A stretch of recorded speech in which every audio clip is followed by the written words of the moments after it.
David Chen pulled his black Tesla into the circular driveway of his mansion 3 hours earlier than planned.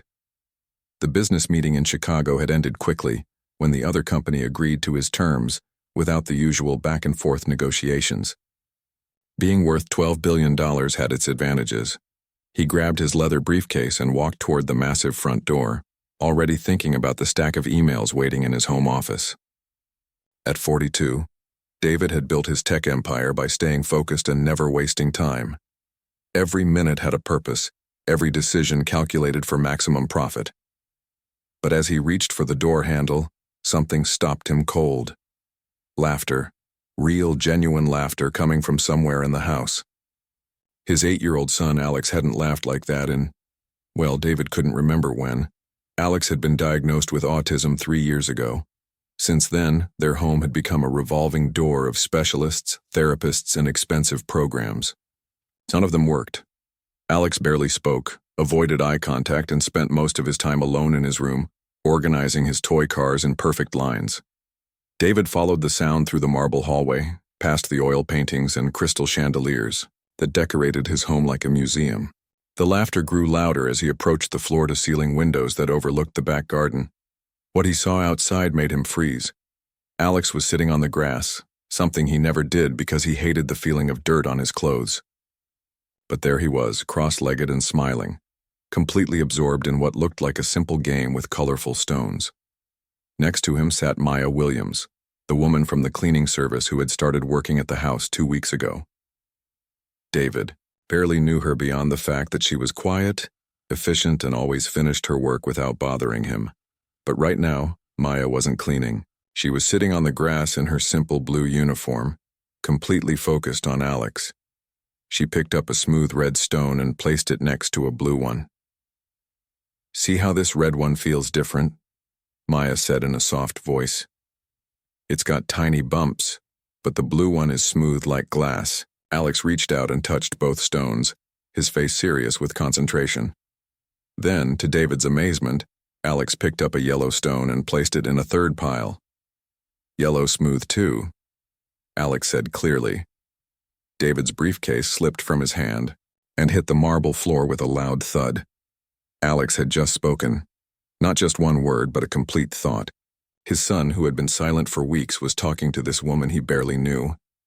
Maya looked up and caught sight of David through the window. She quickly stood up, brushing grass off her uniform. "I'm sorry, Mr. Chen," she called out as David stepped outside. "I know I should be cleaning the upstairs bathroom. Alex just seemed upset when I was working near his playroom, so I thought." "No," David said, his voice barely above a whisper. "Don't apologize. What were you doing?" Alex had gone quiet again and was now arranging the stones in a perfect pattern, but he stayed sitting on the grass instead of running away like he usually did when adults talked near him. Maya looked nervous. "I was just sorting stones by texture. My little brother likes this game. It helps him when he gets overwhelmed." "Your brother? He's 16 now. He has autism too." Maya glanced at Alex, who was completely absorbed in his stone pattern. "When I saw Alex lining up his cars yesterday, I recognized the behavior, the need for order, for things to make sense." David stared at this woman who had somehow done what dozens of expensive specialists couldn't. "How long have you been doing this? With him?" "Just today, really. Yesterday he watched me cleaning his room, and I noticed he was interested in the different textures of the cleaning cloths. So I thought maybe he'd like to explore textures in a fun way." David's mind raced. Dr. Peterson, Alex's main therapist, charged $300 an hour and had been working with Alex for 8 months. The results? Alex had stopped speaking entirely and refused to leave his room most days. Yet this woman, in one afternoon, had gotten Alex to sit outside, touch new things, and actually talk. "Alex," David said carefully, kneeling down near his son, "can you show Daddy the stones?" Alex looked up for just a second, made brief eye contact, then picked up the red stone and held it out. "Bumpy," he said quietly. David's throat tightened. When was the last time Alex had voluntarily interacted with him? When was the last time his son had looked him in the eye? "That's right, buddy. It is bumpy." David reached out slowly, and Alex let him take the stone. "What about this blue one?" "Smooth," Alex said, then added something that made David's heart skip. "Like Daddy's phone." Maya smiled. "He's very observant. He notices details that most people miss." David looked at Maya with new eyes. She wasn't just a cleaning lady who happened to be good with kids. There was something deeper here, an understanding that went beyond luck or natural talent. "Maya," he said carefully, "can I ask you something? How did you know to do this?" Maya sat back down on the grass, and Alex immediately scooted closer to her. When you grow up with someone who sees the world differently, you learn to see it differently too. Alex isn't broken or behind. He's just processing everything in his own way. The stone game isn't about teaching him to be normal. It's about meeting him where he is. David had spent 3 years trying to fix his son. Countless doctors had given him strategies to make Alex more social, more verbal, more typical. But Maya was talking about accepting Alex exactly as he was. "Watch," Maya said softly. She picked up a green stone, and instead of adding it to a pile, she made it hop like a frog across the grass. Alex giggled and picked up a white stone, making it hop too. For the next 10 minutes, David watched his son play. Really play. Not the rigid, repetitive movements he usually did, but genuine, joyful play. Alex was making sound effects for his hopping stones, looking at Maya when she laughed, and even including David when he picked up a purple stone. As the sun started to set, Maya gathered the stones into a small basket. "Same time tomorrow?" she asked Alex. Alex nodded seriously. "Tomorrow stones," he said. Maya stood up and brushed off her uniform again. "I should finish the upstairs before I go home." "Wait," David said, his mind spinning with possibilities. "Maya, what are you studying?" She looked surprised by the question. "Child psychology. Part-time at the community college.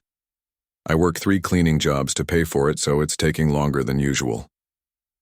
David felt like he was seeing clearly for the first time in years. This woman had more insight into his son than anyone he'd ever hired. She understood Alex in a way that came from real experience, not textbook knowledge.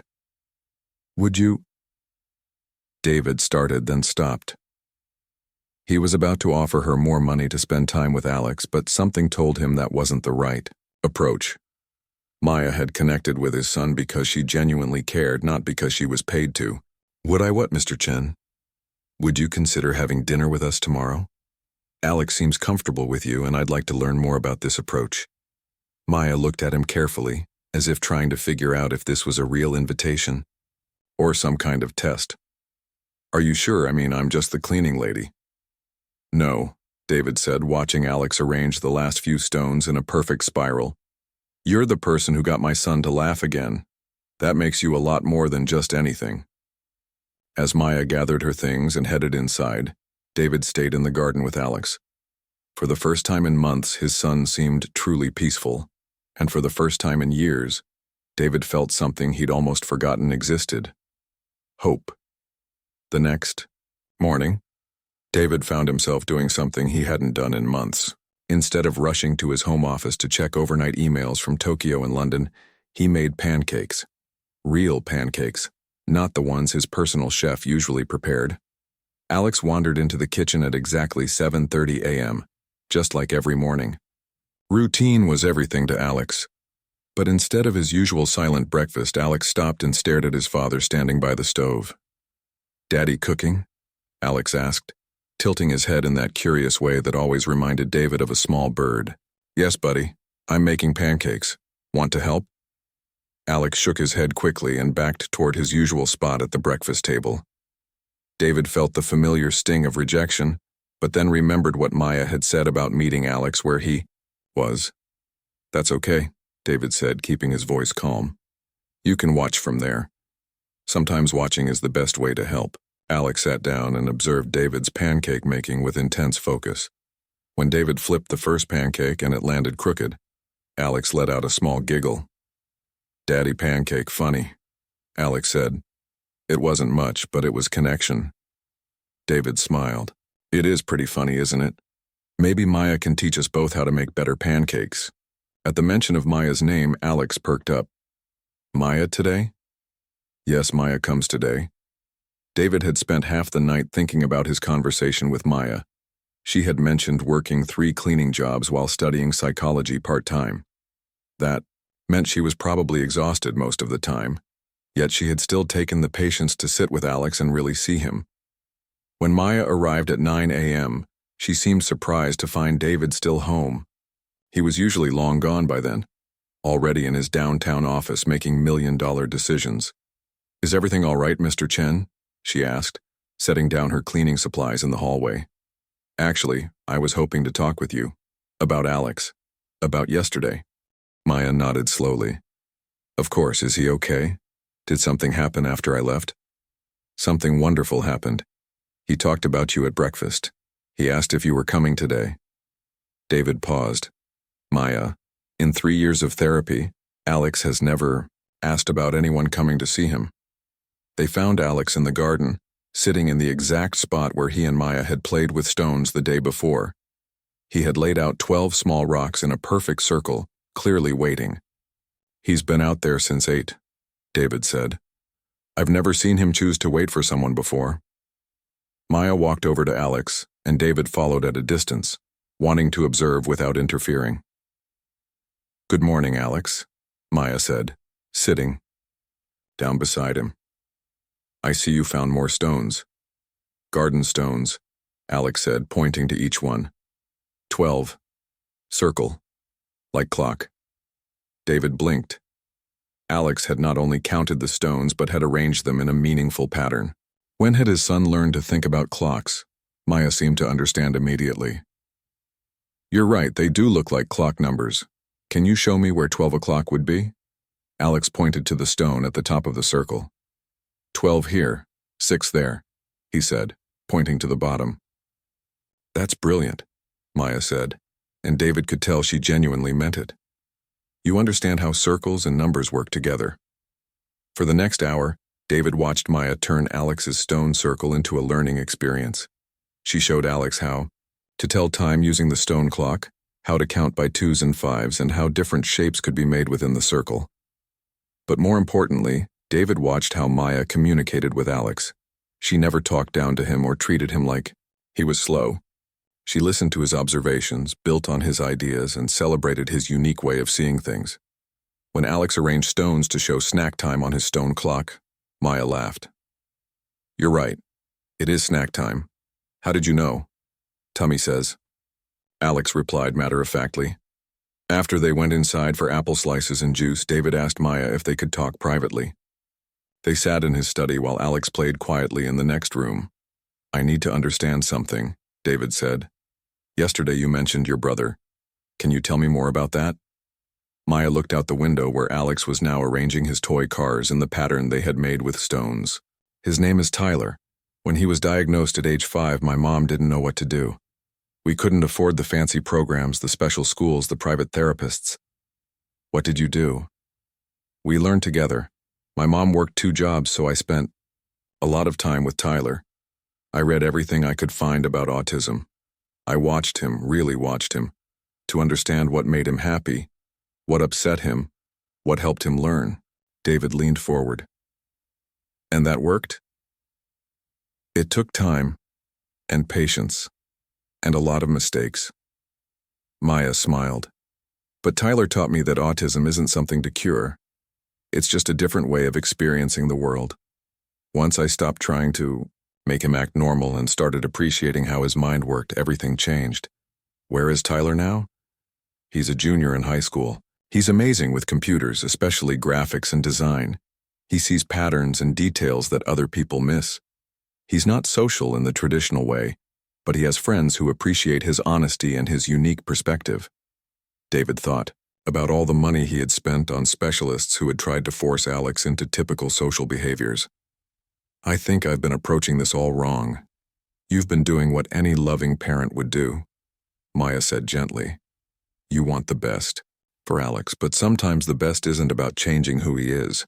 It's about helping him become the best version of himself. Can you teach me? I mean, really teach me how to connect with him the way you do? Maya looked surprised. Mr. Chen, you're his father. You already have the most important thing, which is love. Everything else can be learned. That afternoon, Maya showed David how to play Alex's favorite texture game. David fumbled at first, trying too hard to make it educational. Alex quickly lost interest and started to retreat. Stop thinking about lessons, Maya said quietly. Just be curious about what Alex finds interesting.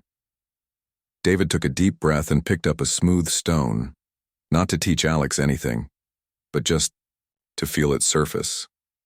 This one feels like glass, he said. Alex looked up. Not glass, river stone. Water makes smooth. David stared at his son. How do you know that? Book, Alex said simply. Library book has pictures. Maya smiled. Alex loves looking at books, especially ones with detailed pictures.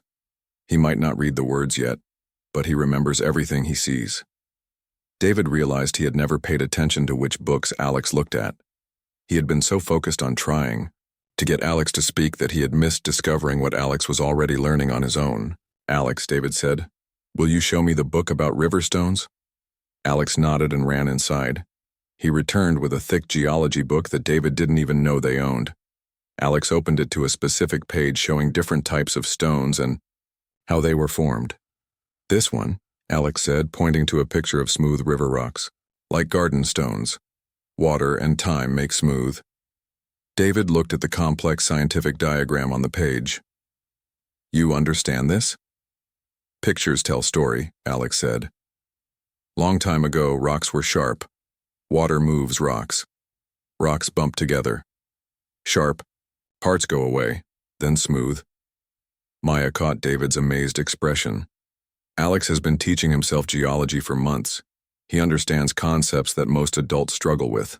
As the day ended, David felt like he was meeting his son for the first time. Alex wasn't behind or delayed. He was learning and growing, just in his own unique way.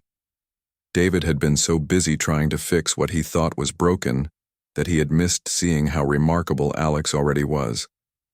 Maya, David said as she prepared to leave, I want to offer you something, not as charity but as a job, a real job. Would you consider becoming Alex's full-time learning companion? Maya paused, her hand on the door. What do you mean? I want to hire you to do what you're already doing. Help Alex learn and grow in his own way. Help me learn how to be the father he needs. Maya turned around, her expression serious. Mr. Chen, that's a generous offer, but I need you to understand something. If I take this job, it won't be about making Alex more normal. It will be about helping him become more himself. David looked through the window at Alex, who was arranging his books in the same careful pattern he had used with the stones. That's exactly what I want. Then yes, Maya said with a smile. I think Alex and I would like that very much. For the first time in years, David felt like his family was moving in the right direction. 2 weeks into Maya's new role as Alex's learning companion, David found himself looking forward to coming home for the first time in years. Not because his workday was over, but because he wanted to see what new discovery Alex had made. Today, he arrived home to find Maya and Alex in the library, surrounded by what looked like an art explosion. Papers covered with colorful drawings were spread across the floor, and Alex was completely absorbed in creating detailed patterns with colored pencils. What's all this? David asked, settling into a nearby chair. Alex discovered mandalas, Maya said, holding up one of his drawings. Look at the mathematical precision in these patterns. David studied the paper. Alex had created intricate circular designs with perfect symmetry. Each section was filled with different textures, dots, lines, swirls, but they all balanced perfectly. Had no idea he could draw like this. He's been working on these for 3 days, Maya said. Yesterday he spent 2 hours on just one circle, making sure every section matched exactly. Alex looked up from his current drawing. Mandala means circle in Sanskrit, he said seriously. Sacred geometry, patterns in nature. David blinked. Where did you learn about Sanskrit? Maya showed me book. Cultures around world make circle art. Same patterns, different places. Alex pointed to his drawings. This one Japanese, this one Native American, this one from India. Maya had introduced Alex to concepts that David never would have thought an 8-year-old could understand. But Alex wasn't just understanding them. He was making connections between different cultures and mathematical concepts. Maya, David said later after Alex had carefully organized his drawings and gone to wash his hands for dinner. How do you know so much about all these different subjects? Maya was cleaning up the colored pencils, organizing them back into their box with the same care Alex used for everything. When you're studying child psychology while working 3 jobs, you learn to find educational materials wherever you can. The library becomes your best friend. 3 jobs? I thought you quit the other cleaning positions when you started here. I kept the weekend job at Dr. Rodriguez's office. I need the extra income for school, and I like to maintain my independence. David felt oddly disappointed. He was paying Maya well, more than most private tutors charged, but apparently it wasn't enough for her to feel secure. Maya, if you need more money. It's not about money, Mr. Chen. Maya's voice was firm but not rude. It's about boundaries. This job working with Alex, it means everything to me. But I need to make sure our relationship stays professional. David wasn't sure why, but her words stung a little. Of course. I didn't mean to suggest.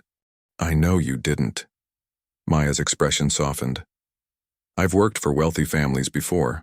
I've seen what happens when boundaries get blurry. It doesn't end well for anyone, especially the children involved.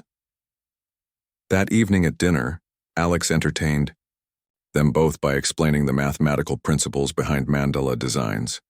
He used his dinner plate to demonstrate how circles could be divided into equal sections, turning mashed potatoes into geometry lessons. 8 sections, Alex said, carefully dividing his potatoes with his fork. 8 is perfect number, divisible by 2, 4, and 1. You're right, David said, genuinely impressed. Most adults don't think about math during dinner. Math is everywhere, Alex replied. Maya taught me to look for patterns. Dinner plate is circle, clock is circle, pizza is circle cut into triangles. After dinner, David helped Maya clean up while Alex arranged his mandala drawings in a specific order on the coffee table. I owe you an apology, David said quietly, loading plates into the dishwasher. For what? For assuming you needed rescuing, for not recognizing that you're a professional who knows exactly what you're doing. Maya smiled. Apology accepted, but David... She paused, and he noticed it was the first time she had used his first name, instead of Mr. Chen. You're learning too. 3 weeks ago, Alex barely spoke to you. Tonight he spent 20 minutes explaining math concepts at dinner. David realized she was right. His relationship with Alex had completely transformed. They had conversations now. Real conversations about rocks and patterns and books and colors. Alex looked at him directly sometimes and even asked for help with his drawings. How did you know? David asked. How did you know I could learn to connect with him? Because you love him, and love makes people brave enough to change. Over the next few weeks, David found himself staying home more often. He moved his laptop to the library so he could work while Maya and Alex explored new subjects. He learned to recognize the signs that Alex was getting overwhelmed and needed a break. He discovered that Alex was fascinated by astronomy, architecture, and classical music. Most importantly, he learned to see Alex's autism not as a limitation, but as a different way of experiencing the world. Alex noticed details that others missed, remembered facts with perfect accuracy, and found beauty in patterns that most people overlooked. One afternoon, David was on a video call with his business partners when Alex wandered into the library carrying his geology book. Daddy, Alex said, apparently not noticing the call. Did you know that diamonds and pencils are made from the same thing? David's business partners went quiet. They had never heard Alex speak before. That's fascinating, Alex. Can you tell me more after my meeting? Carbon, Alex continued, completely absorbed in his discovery. Different structures. Diamond is strong because carbon atoms are arranged in perfect pattern. Pencil carbon is soft because atoms are in layers that slide apart. David looked at his laptop screen. His business partners were staring in amazement. Alex, David said, gently. This is my meeting about the new software project. Would you like to tell everyone about carbon structures? To David's surprise, Alex looked directly at the camera. Carbon is element number 6. It makes life possible. Also makes diamonds and pencils. Nature is very creative with same ingredients.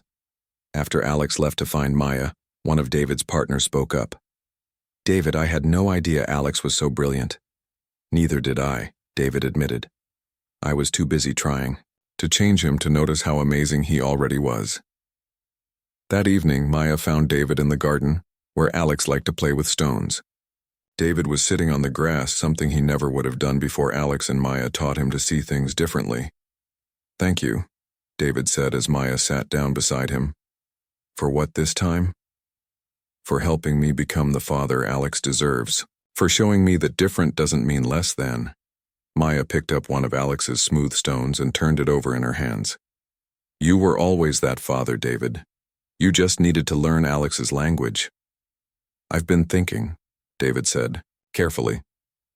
About boundaries, about professional relationships. Maya tensed slightly. David, I'm not trying to cross any lines, David said quickly.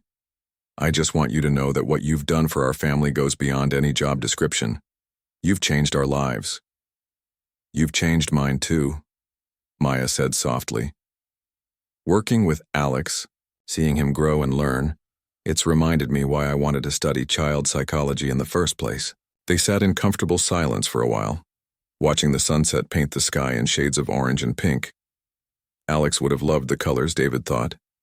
He would probably want to recreate them in a mandala design. Maya, David said eventually, I know you value your independence, but I want to help you finish school. Not as charity, but as an investment. In you and Alex and the work you're doing with other children who need what you have to offer. Maya was quiet for a long moment. That's a generous offer. It's a practical one. You're brilliant, Maya. You understand children in a way that most trained professionals don't. The world needs more people like you working with kids like Alex. Can I think about it? Of course. As they walked back toward the house, David realized something had shifted between them. The careful professional distance Maya had maintained was still there, but underneath it was something deeper.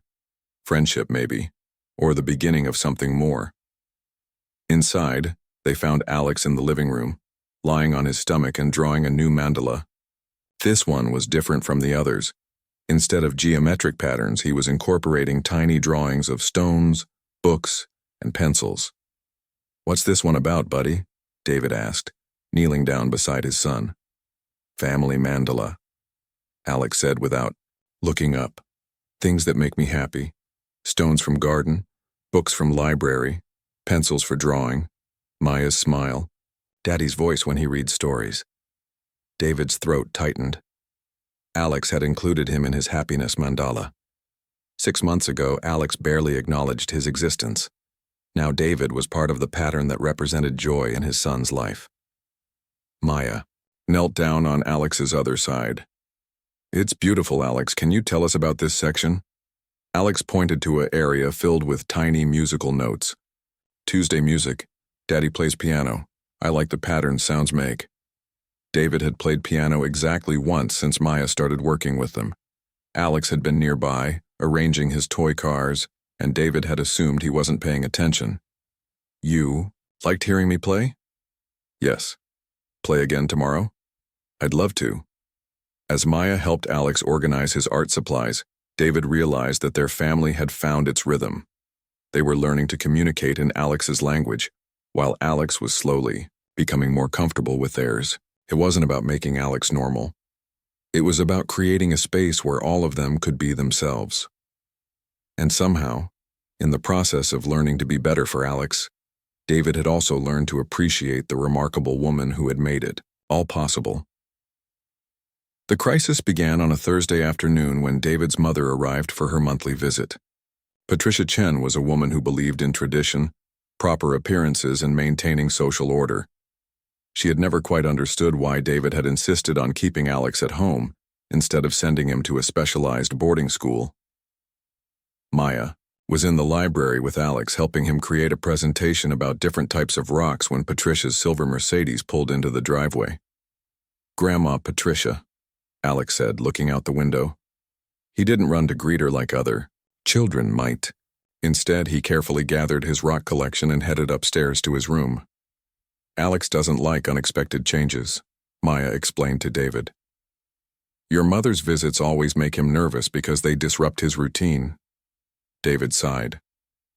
His mother's visits made everyone nervous, but for different reasons. Patricia entered the house with her usual commanding presence, dressed in an expensive suit and carrying her designer handbag like a weapon. David, darling, she said, kissing his cheek. You look thin. Are you eating properly? I'm fine, Mom. Actually, I wanted you to meet someone important. David gestured toward Maya. This is Maya Williams, Alex's learning specialist. Patricia's smile became noticeably cooler as she looked Maya up and down, taking in her simple jeans and university sweatshirt. How lovely, Patricia said in a tone that suggested it was anything but. And what qualifications do you have for working with special needs children? Maya straightened her shoulders. I'm completing my degree in child psychology, and I have extensive personal experience with autism spectrum disorders. Personal experience? Patricia's eyebrows rose. How interesting, David jumped in quickly. Maya has been incredible with Alex. He's made more progress in the past month than in 3 years of traditional therapy. I see, Patricia said. And where did you find this specialist? The way she said the word specialist made it sound like something distasteful. Maya's jaw tightened, but she kept her voice professional. I was working with a cleaning service when David and I met, Maya said calmly. But my background has always been in child development. Patricia's expression shifted from polite disapproval to barely concealed shock. You were the cleaning lady? I still am in many ways, Maya replied. I believe in honest work. The tension in the room was thick, enough to cut. David felt anger rising in his chest, but before he could speak, Alex appeared at the top of the stairs. Maya, Alex called down. Rock presentation ready, want to see? Maya smiled up at him. Of course, Alex. Should we invite your dad and grandmother? Daddy, yes. Grandma. Alex paused, thinking. Grandma doesn't like rocks. Patricia's face flushed. Even an 8-year-old could sense her disapproval. In the library, Alex had set up his rocks in careful categories with handwritten labels. His presentation was organized and thorough, covering igneous, sedimentary, and metamorphic rocks with detailed explanations. This is obsidian, Alex said, holding up a black stone. Made when lava cools very fast, sharp edges, ancient people made tools. Patricia watched in silence as Alex demonstrated his knowledge, clearly surprised by his coherent explanations and obvious intelligence. And this is limestone, Alex continued. Made from old sea creatures, millions of years old. Sometimes has fossils inside. When Alex finished, Maya clapped enthusiastically. That was excellent, Alex. You explained everything so clearly. Thank you, Maya, Alex said, then surprised everyone by looking directly at his grandmother. Grandma Patricia, do you have questions about rocks? Patricia stammered for a moment, clearly not expecting direct interaction from Alex. That was very educational, dear. Alex nodded seriously and began carefully packing away his specimens. Later, while Alex was having his afternoon snack, Patricia cornered David in his study. We need to talk, she said, closing the door firmly. If this is about Maya. Of course, it's about Maya. David, what are you thinking, the cleaning lady? Really? David's temper flared. Maya is not the cleaning lady, Mom. She's a qualified professional who has helped Alex more than anyone else. She's an employee, David, and employees have their place.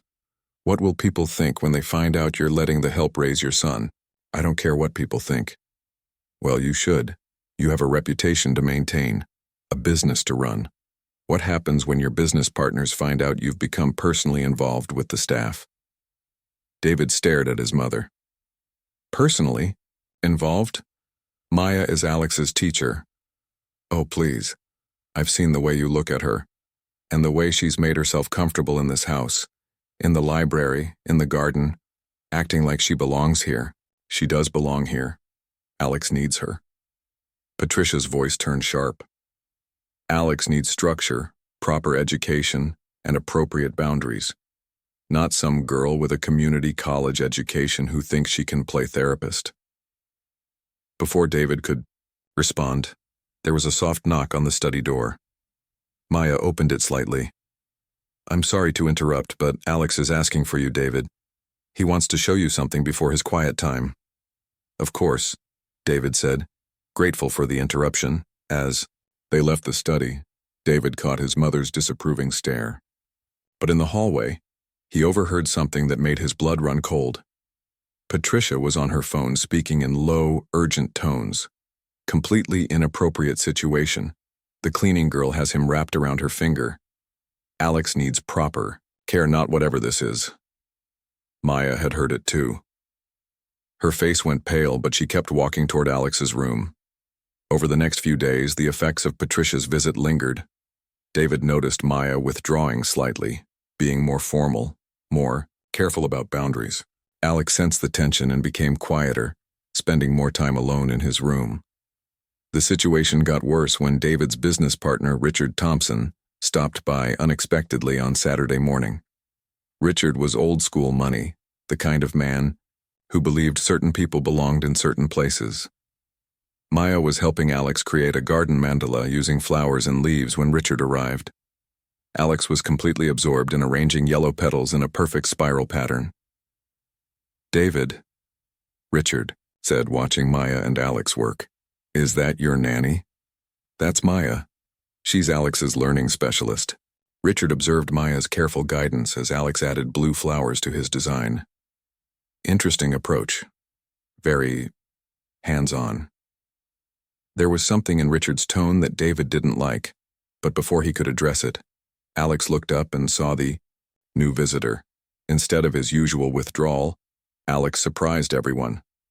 "Mr. Richard," Alex said, remembering him from previous visits, "do you want to see my flower mandala? It's mathematical art."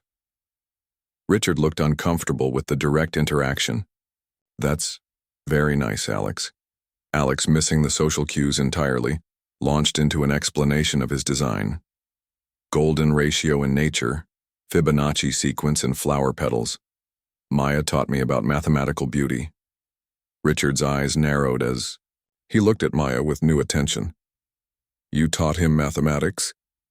"I showed him how math appears in nature," Maya said calmly. "Alex has a natural understanding of patterns and relationships." "How interesting. And your background is in child psychology and education," Maya replied, though David noticed she didn't mention the cleaning service. That afternoon, after Richard left, David overheard a phone conversation that made his stomach turn. "Situation is more serious than we thought. The help thinks she's some kind of expert. David's judgment is clearly compromised, might need an intervention." The breaking point came on Sunday evening. Alex had been unusually quiet all day, and Maya had been distant, professional in a way that felt wrong after weeks of natural warmth. At dinner, Alex suddenly put down his fork and looked directly at David. "Daddy, is Maya going away?" "What?" "No, buddy. Why would you think that?" "Grandma Patricia says Maya doesn't belong here." Mr. Richard whispered about inappropriate situations. Alex's voice was matter of fact, but his eyes were worried. "If Maya goes away, who will help me with mandalas?" David felt like he'd been punched in the chest. Alex had been listening, understanding more than anyone realized. "Maya isn't going anywhere," David said firmly. But Maya was shaking her head. "Alex, sometimes grown-ups have different ideas about what's best for children. But you are what's best for me," Alex said with the blunt honesty that only children possess. "Before Maya, I was sad all the time. Now I'm happy. Why would anyone want me to be sad again?" That night after Alex was asleep, David found Maya packing her things in the guest room where she sometimes stayed late when working on educational materials. "You're leaving," he said. "I think it's best."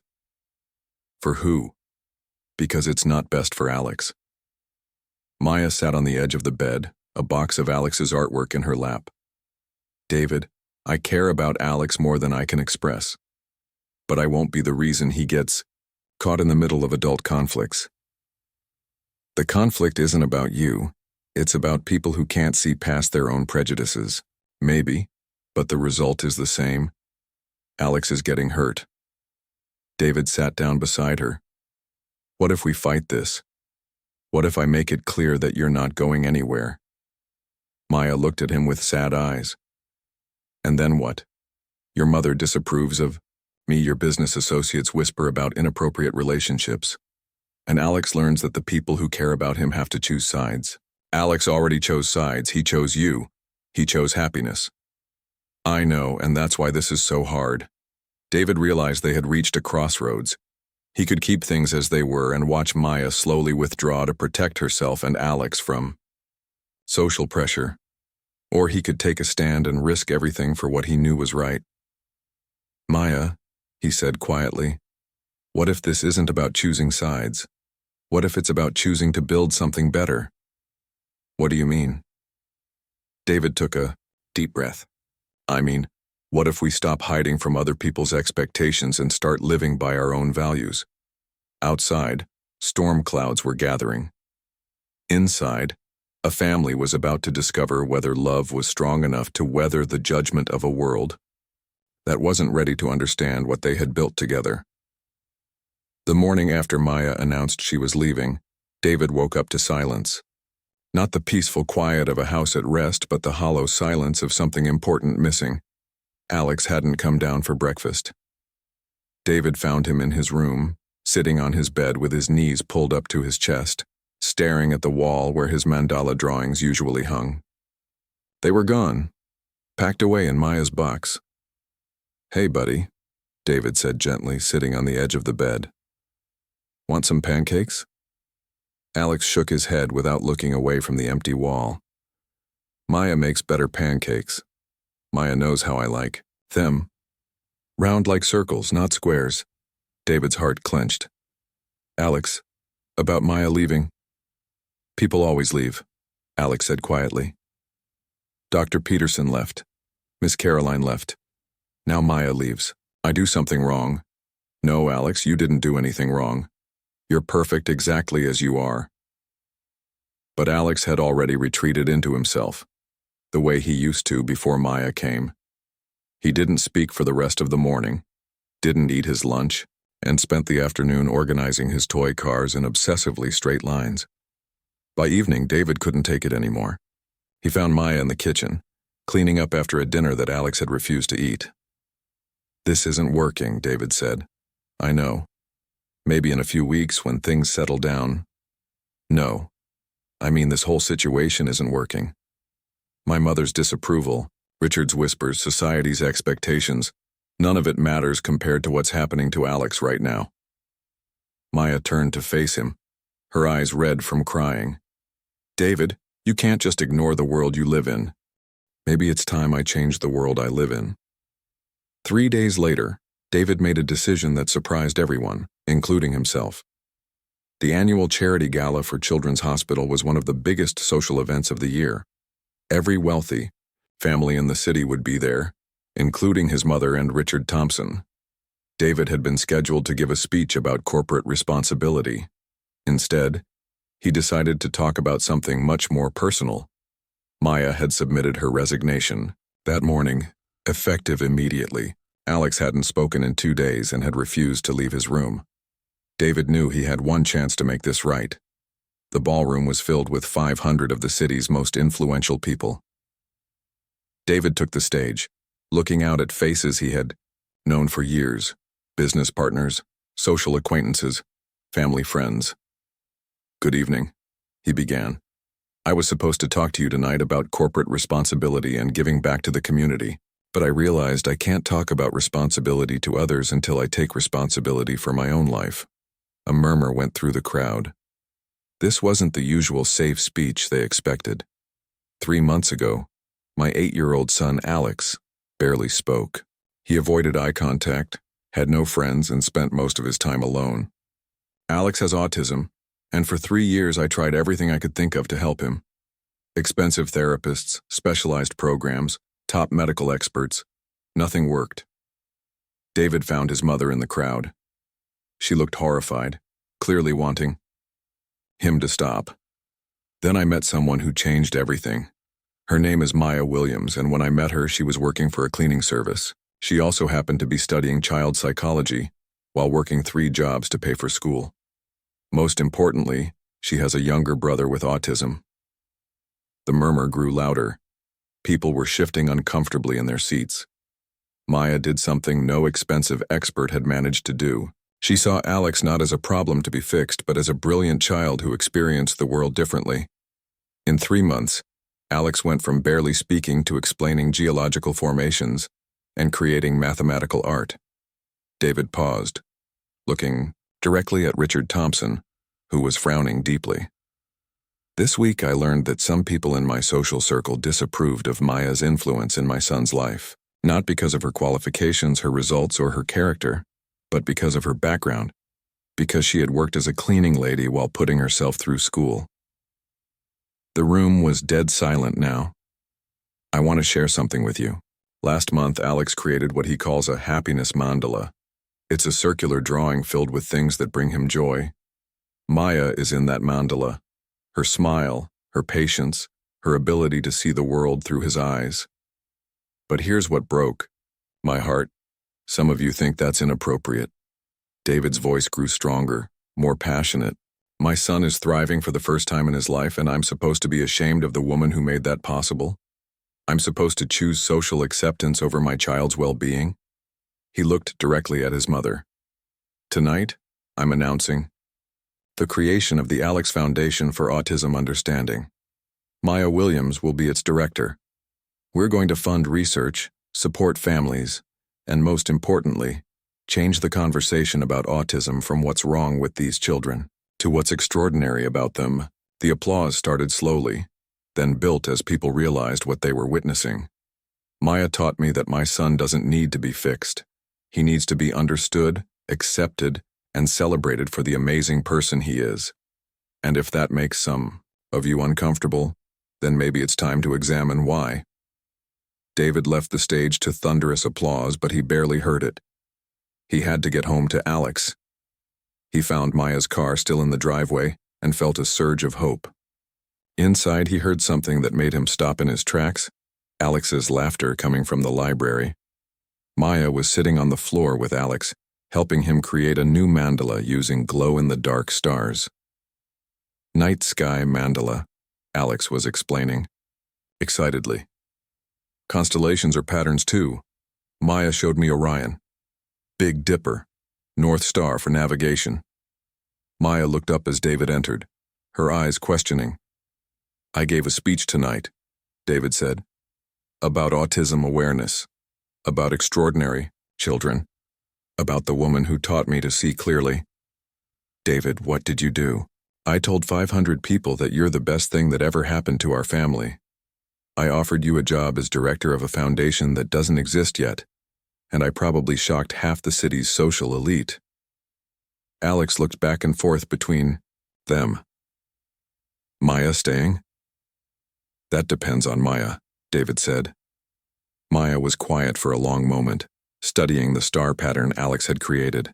Alex, she said finally, what do you think? Should I stay and help your dad with his foundation? Yes, Alex said immediately. Foundation needs someone who understands. You understand me. I do understand you, Maya said, smiling. And I understand. Your dad is learning to understand you too. Does that mean no more packing boxes? Alex asked. Maya laughed. No more packing boxes. Alex jumped up and hugged Maya, then surprised everyone by hugging David too. Happy ending, Alex announced, like in stories. 6 months later, David stood in the same garden where he had first seen Maya and Alex playing with stones. But now the garden looked completely different. It had been transformed into a certified sensory learning space, with different texture, paths, a quiet retreat area, and sections designed for different types of play and exploration. Families visited regularly now. Parents brought their children with autism to learn from Maya's approaches, and Alex had become something of a young mentor, showing other kids his favorite activities. Alex, called a little girl named Sophie, who was new to the program. "Can you teach me the rock game?" Alex nodded seriously and led Sophie to the geology corner, where smooth stones of different textures were arranged in baskets. "First we touch," Alex explained patiently. "Then we sort. Then we learn what makes each one special." David watched from the deck, where he was working on his laptop. The Alex Foundation had grown faster than he had ever imagined. They had funded 3 research projects, supported 50 families, and Maya's methods were being studied by universities across the country. Maya emerged from the house carrying a tray of snacks for the visiting families. She had finished her degree and was now working on her master's thesis about inclusive learning environments. "How's the proposal coming?" she asked, setting the tray down and sitting beside David. "Almost finished. If the school board approves it, we'll have the first fully inclusive autism program in the district by next fall. And if they don't approve it, then we build our own school." Maya laughed. "I love your new approach to obstacles." David looked at her, this remarkable woman who had changed everything about his life. Their relationship had evolved slowly, built on friendship and shared purpose before growing into something deeper. They had been together officially for 3 months now, and David couldn't imagine his life any other way.